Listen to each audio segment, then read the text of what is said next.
Hello everybody, this is week 1 of the high school football season. Actually, it's week 2, Eric. We have a 0 week in high school football. But 2 weeks in August. Yeah, 2 weeks in August. This is actual week 1. We've got a good lineup on tap. I'm Fred Robledo of the San Gabriel Valley News Group, here with Erik Boal of the Los Angeles Daily News. He'll tell you everything about football going on in the daily news coverage area. We've got 4 games to talk about, Eric, and then we'll get into like a rapid fire discussion at the end. Awesome. Where you'll give us your thoughts on some other games in the area. First game on the schedule, Valencia. This is their first game against Palmdale. Valencia is going to be at home against Palmdale. They are 1-0. They defeated Ridgecrest Burrows 40-0. Eric, tell us about that game this week and who you like. Yeah, well, right there it tells you. I mean, Palmdale, a very defensive-minded team.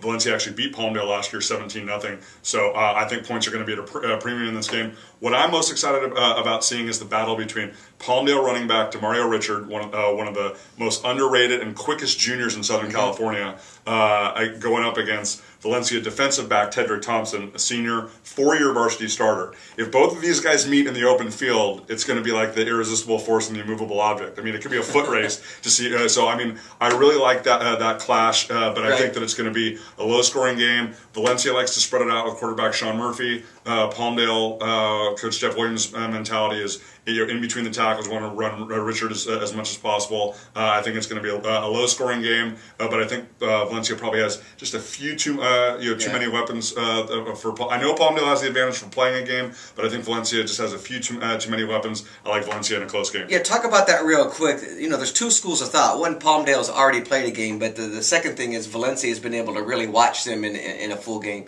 Who do you give the advantage in situations like that? Oh, well, I mean, certainly I think that Palmdale will probably be playing a cleaner game. I think that they probably got some of those, those motion penalties out of the way, delay of game penalties out of the way. They're probably better in the special teams. But the one thing with Valencia, Coach Larry Muir, this team has been chomping at the bit to get back out on the field. They were upset early in the Northern Division playoffs last year, and I promise you, and these teams played in the summer too, right. and Valencia was successful. So even though Palmdale's played the game, and even though I think they're going to be a little bit cleaner, I still say advantage Valencia.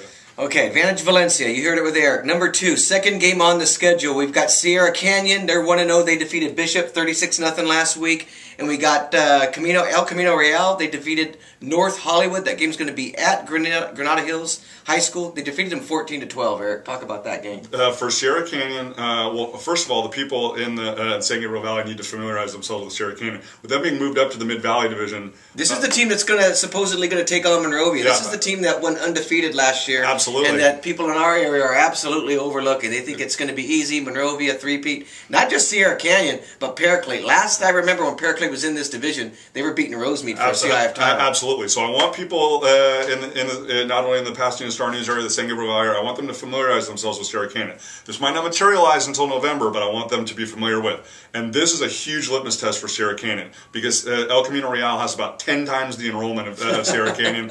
Big, physical LA City section school. They run double wing, a lot of misdirection, and Sierra Canyon has a ton of athletes. There's no doubt they've got them. They've got El Camino Real beat at the skill positions. But the fact that El Camino Real is a ball possession, ground and pound type of team. They're going to really try to milk the clock as much as possible and keep Sierra Canyon's athletes off the field. So this is a huge challenge for Sierra Canyon. Yeah, and tell us a little bit more about Sierra Canyon because they're a team. From what I heard, they'd lost a few players from the team that went undefeated last year. But you look at that opening result, Eric, 36-0.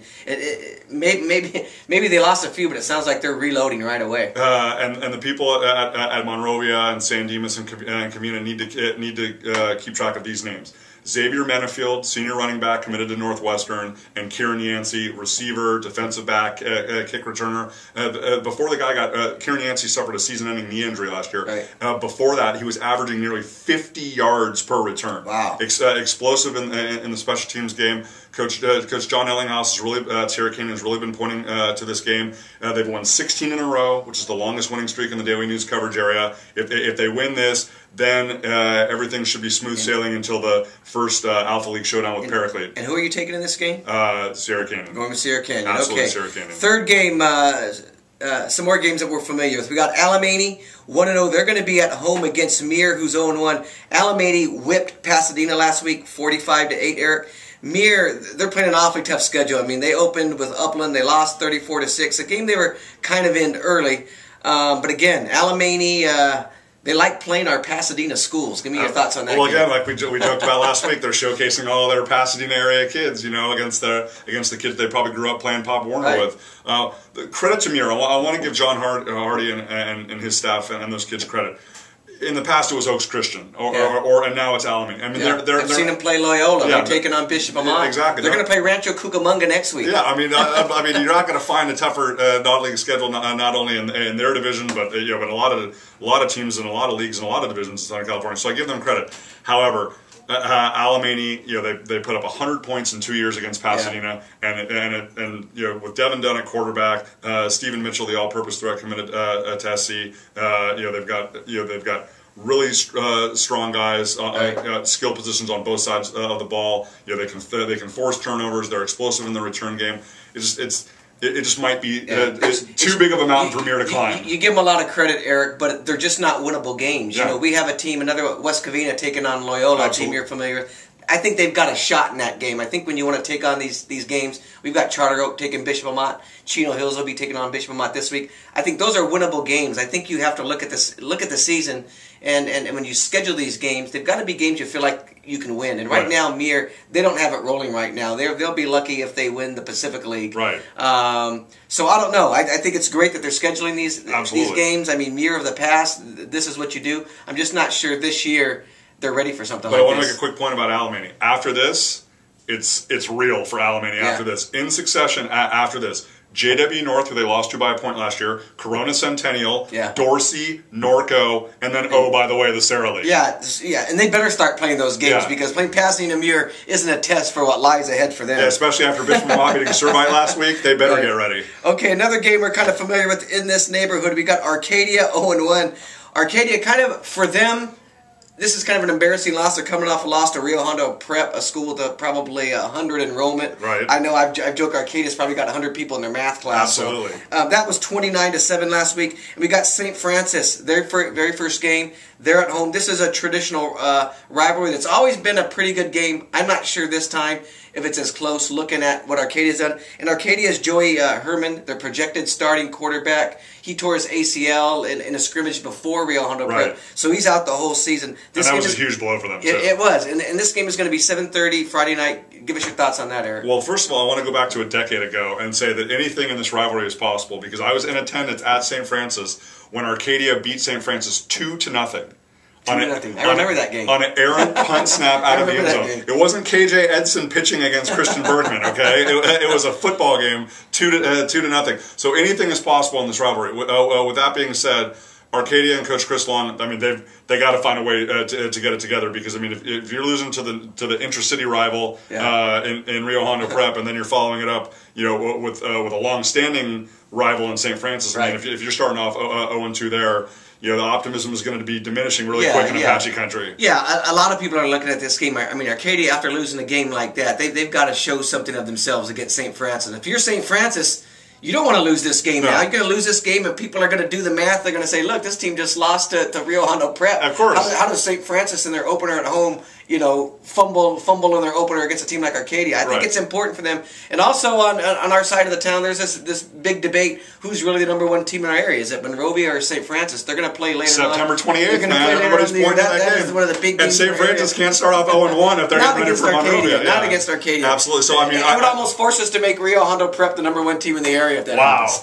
Wow. Definitely stop the presses on that. I mean, Ken Drain does a phenomenal job. I'm happy for those kids. They stepped up in class. They got. I mean, they've won CIF titles before, but I mean that was a huge win for them as far as the community goes. But I'm really looking for big things from Jared Leibowitz, the St. Francis quarterback in this game. I mean, he came from the East Coast last year, kind of familiarized himself with Coach Jim Bond's offense. In his second year in control, I'm looking for a huge season. Safe to say, you and I both have St. Francis big. Yes. Anything other than that, I like to say it's a rivalry and anything can happen and be close. No, I'm not saying that this year. I like St. Francis big. Okay, this is the final part of our segment. This is the rapid fire. Eric, like I told you, he's an encyclopedia in that area. Eric, take it away. Well, outside of these classic local matchups and rivalries, I want the fans out there to pay attention to a couple of games involving teams out of state making the trip to California. You've got Pulaski, Arkansas, 14-0 last year, state power in Arkansas, coming out to play Chaminade on the blue turf in Chaminade. If you haven't seen the blue turf at Chaminade, you got to make a trip. It's like Boise State. Yeah. Out I didn't here. think they were going to allow that out there. We were trying to get San Dimas to put the Smurf turf in there, and they wouldn't do it. I think that's great. But this Pulaski team, they don't punt, and they run a lot of trick plays. Like it could be 4th and 10 on their own 10, and they're going the Bill Belichick mentality. Awesome. They're going for it. So take a look at that game. We also have Liberty High School from Henderson, Nevada, a Nevada State Power along with Bishop Gorman, coming to play Crespi 6 p.m. Saturday. Now that Pulaski Chaminade game is on Friday. You got Henderson and Crespi on Saturday. Crespi's already played 2 games. This is going to be their 3rd game, Fred. I can't believe it. It's like they're just leaving everybody in the dust. They got to realize it's a marathon, not a sprint. You also have Canyon High School from Canyon Country going up to Clovis West to play at Buchanan. I mean, obviously Clovis West, always a Central Section power, always in contention for that D1 State Bowl conversation. So that's Canyon, easy win over Morningside last week. This is going to be a huge step up in class for them. And we even got a team going out of the country, don't we? Absolutely, a great point. And that was the last one I was going to round it out with. You got Notre Dame coming off a really tough 26-23 loss to Sarah. They had to get the emotions in check real quick because they boarded a plane to Dublin, Ireland on Tuesday, and they're going to be playing Hamilton High School from Arizona at Parnell Park in Dublin, Ireland. And one thing I found out is when they were on a holdover from England to Ireland, that 40 kids had issues with the transfer plane and had to sit there and wait in England. So far things not off to a good start for Coach Kevin Rooney and Notre Dame. Notre Dame doesn't have a game next week, do they?